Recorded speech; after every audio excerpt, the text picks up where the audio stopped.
We do have a purpose. We may not be perfect people. We may not have perfect situations, but we are still significant nonetheless.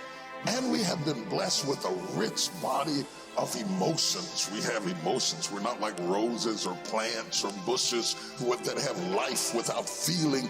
We have feelings. And when we use them properly, they are very effective in motivating you toward your destiny. I want you to be clear and understanding that purpose and passion are interconnected.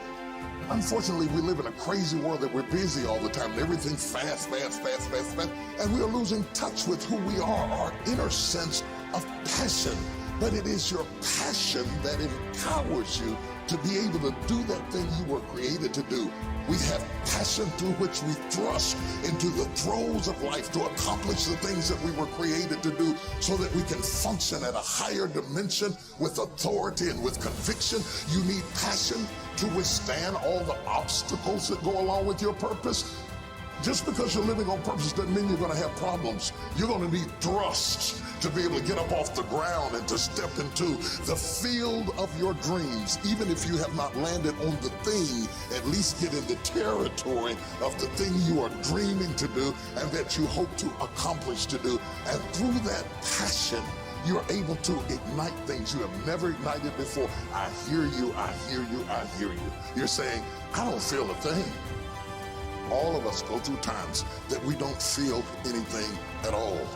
But in order to ignite passion again, you have to be exposed. Get out of the boat, Peter. Walk on the water. Go do something you've never done before. Get involved. Get connected. Because when you are exposed, you see that there are more options than your contemporary situation at any age. That's the good news about it. You don't have to be cute. You don't have to be pretty. You don't have to be a size 3. You don't have to be a blonde or brunette. You don't have to be 20 or 50. At any age, you can still ignite your purpose through finding your passion. That's good news. What then do we do with the lulls in life? The dark shadows in life. We all have them. The secret pains and burdens that we have in life. Are they in fact distractions from our purpose? Absolutely not. I have never seen anybody who did extraordinary feats that didn't have extraordinary issues. It is the passion that gives you the power you need, but it is the pain from which you have the conviction about it. If you had not been through some pains, you would not have the burning to do what you do. I believe that children are like arrows. They need to be directed. You aim them at the thing you want them to hit, but you don't push an arrow, you pull it away from it. And it is the digression that causes the progression. If your life has been tough and it's been hard and you had to pull yourself up by your bootstraps and your childhood wasn't so good, guess what? That was just the arrow being pulled back so that when you are released, you can thrust after the thing you're after. So you don't have to grieve over what you didn't get and what didn't happen and how you were treated and who didn't raise you and who didn't love you. You don't have to grieve about it at all. Once you understand, the greater the digression, the stronger the progression. If Nelson Mandela had not been incarcerated, had not been mistreated, had not been ostracized, he would not have the passion to do what he does. If Oprah Winfrey had not gone through the things that she had gone through, she would not be so committed to making sure that everybody finds their purpose and finds their dream and everybody gets healed and everybody's okay. I'm telling you, what you think is working against you is actually working for you. My challenge in our generation is that gradually through entertainment, through television, through media, through every way possible, we are living in a generation of the dumbing down of ideas.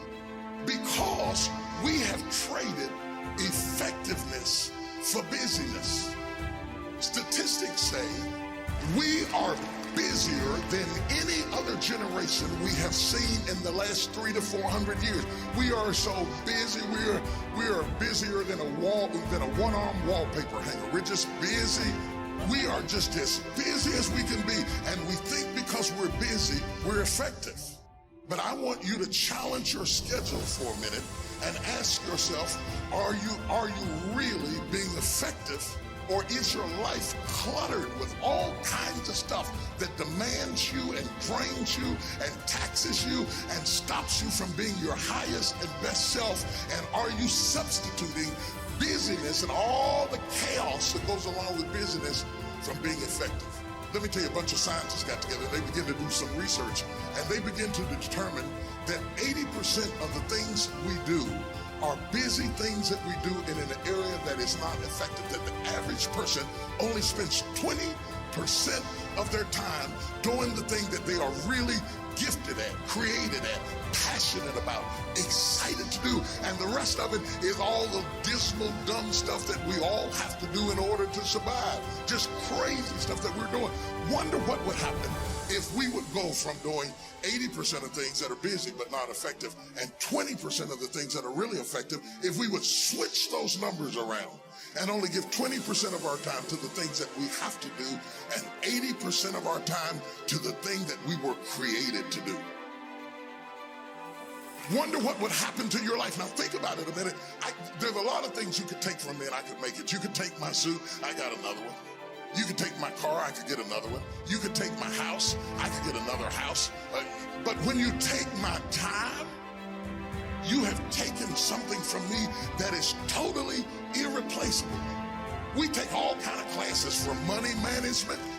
We know how to manage our money. We know how to repair our houses. We're working on our hair and our bodies and all of this kind of stuff. We do everything except the most important thing is to value our time. It takes time to be creative. You were meant to be creative. You were created in the likeness and the image of a creator, and in that likeness and in that image, you have creativity. If you had time, you would be creative. But in the absence of time and with busyness and clutter and the phone, y'all got music playing on your phone and all kinds of stuff. And no matter what kind of song you put on it, after a while you hate to hear it, because every time you hear that sound, you know it's somebody else wanting something else from you that's taking you away from what you are gifted and created to do. This is a life class. That means that we have an opportunity to learn how to maximize our lives. Think of the things that you're doing that somebody else could be doing. And think of yourself as a precious commodity that you are going to reserve your energy for your highest and best use. The first thing we teach people that understand their significance, if you are doing anything that somebody else in your life could do, you are not reserving yourself for your highest and best use. We are not using our life, our time, our energy for our highest and best use. And something in the back of this brain back here is going, ding, ding, ding, ding, ding, ding, ding, ding, ding. You're missing it. You're missing your life, your purpose, your passion, your excitement, your enthusiasm. And through these classes, what we want to do is shake you and rattle you and stir you up to understand that every moment is a gift, every second is a gift, every thought